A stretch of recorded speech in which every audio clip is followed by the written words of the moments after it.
অন্তরঙ্গ সংলাপ। এই জগৎ জুড়ে বসেছে ক্ষয় আর অক্ষয়, নিত্য আর অনিত্য, সত্য আর অসত্যের এক মহামেলা। চলছে এসবের এক বিচিত্র খেলা।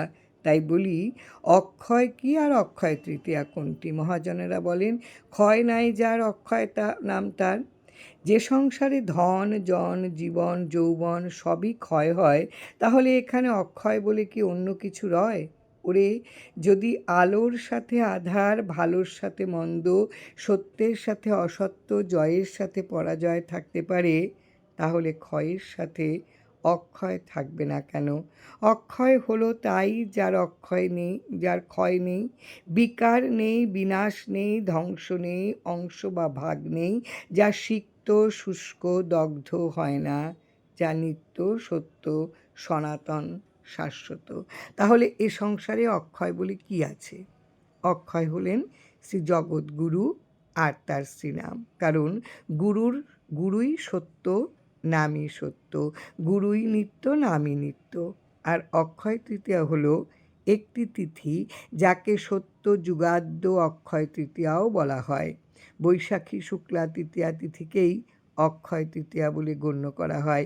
এ তিথি সত্য যুগাদ্য, অর্থাৎ এ শুভ তিথিতেই এ ধরায় সত্যযুগের শুভারম্ভ, শুভ সূচনা বা শুভ শুরু হয়। এ শুভ তিথিতে মহারাজ ভগীরথ আপন শিরে করি স্বর্গ হতে পতিত পাবনী মা গঙ্গাকে মর্তে নিয়ে আসেন। এই শুভ তিথিতে মহামুনি ব্যাসদেবের শ্রীমুখ নিঃসৃত বাণী শুনে মহাজ্ঞানাধার গণেশ মহাভারত রচনা শুরু করেন। এই শুভ তিথিতে ভগবান বিষ্ণুর ষষ্ঠ অবতার পরশুরামের জন্ম হয়।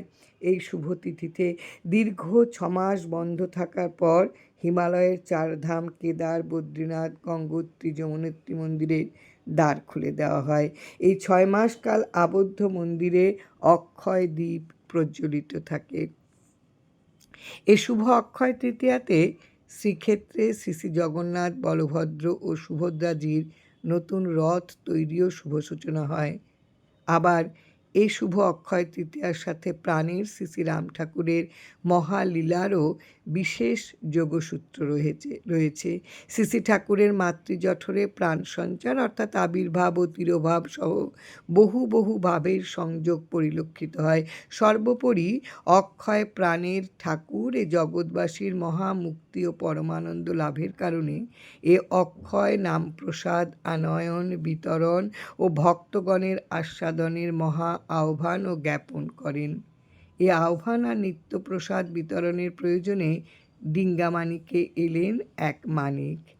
ওরে গর্বিত ডিঙ্গামানিক! ভারতীয় উপমহাদেশের পূর্ব বাংলার একটি গ্রাম। এ গ্রামেই ভূমিষ্ঠ হলেন প্রাণারাম। এ গ্রামের ভূমি প্রথম পেল দেবলোক হতে আসা এক দেব শিশুর পবিত্র পরশ। ধন্য ধন্য এ পুণ্যভূমি, ধন্য এর প্রতিটি ধূলিকণা।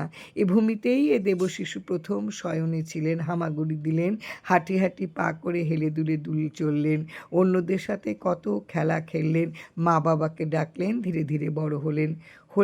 বড় হতেও অনেক বড়, বৃহৎ হতে বৃহত্তম। হলেন সর্বজ্ঞানাধার, প্রেমাধার, রসাধার। হলেন কর্ম, জ্ঞান, ভক্তি, মুক্তির প্রতীক। হলেন সর্বজনের আপনজন, নামাশ্রয়দাতা, দুস্থজনের জ্বালা যন্ত্রণার তাতা। আজ তাই ডিঙ্গামানিক এক পুণ্যভূমি, এক মহাতীর্থস্থান, এক মহামিলন স্থান। এখানে এলে প্রাণে কত শান্তি মেলে কত স্নেহ মমতার স্নিগ্ধ পরশ। তাই এই পুত পবিত্র ভূমিকে বারবার নমি, বিনম্র সশ্রদ্ধ চিত্তে বারবার প্রণমি। সারা অঙ্গে মাখি এর ধূলিকণা, ভাবে জরাজরি গড়াগড়ি দিয়ে ধন্য করিয়ে দেহ মন প্রাণ। এখানেই তো সত্যনারায়ণের সেবা মন্দির। এখানে এলে মেলে পিতার আদর, মায়ের স্নেহ, ভাই বোনের মমতা। তাই প্রতি বছর শ্রীমন্দিরের প্রতিষ্ঠা উৎসবে অগণিত ভক্তের মিলন মেলা। দেশ দেশান্তর হতে কি যেন পাবার আশায় এখানে আসেন সকলে। এখানে আসবেন না কেন? এখানেই উদিত দীনমণি প্রাণারাম এই জগৎকে ভাবলোক আলোময় করেছে। এখানে শেকড়, এখান থেকে শুরু। এখানে তিনি দয়া করে না এলে কোথায় পেতাম প্রাণের ঠাকুরকে? তাই ভাই বলি ভাই আসুন, সবাই ডিঙ্গামানিকের শান্ত প্রশান্ত সুশান্ত নীড়ে। তাই একবার আসুন, বারবার আসুন, আসুন জীবন ভরে। শুধু ডিঙ্গামানিক নয়, প্রাণারাম আর শ্রীনাম আশ্রিত সর্বভক্ত চিত্ত মাঝে বয়ে পরম স্নেহ মমতা আর প্রীতি ভালোবাসার ফল্গু ধারা। সকল গুরু ভাই বোনেদের মাঝে রয়েছে সূত্রে চিরন্তন বন্ধন। শ্রীরাম মণ্ডলীর প্রতিটি গৃহে, আশ্রমে, মন্দিরে একযোগে চলেছে শ্রীরাম আর শ্রীনামের সেবা পূজা। প্রাণের ঠাকুরের সদয় অনুভূতি এবং অনুমোদন ক্রমে সর্বজনের মিলনের প্রাণ কেন্দ্র চট্টল শৈলে এক নয়নাভিরাম পরিবেশে স্থাপিত হল শ্রী শ্রী কৈবল্য ধাম। জয় রাম, জয় রাম। গুরু প্রসন্ন হইয়া যা দেন তাই প্রসাদ। এর স্বাদ কখনো নিম্নগামী হয় না। প্রসাদ না নিয়া গেলে ফিরে আসতে হয়। জয় রাম, জয় রাম।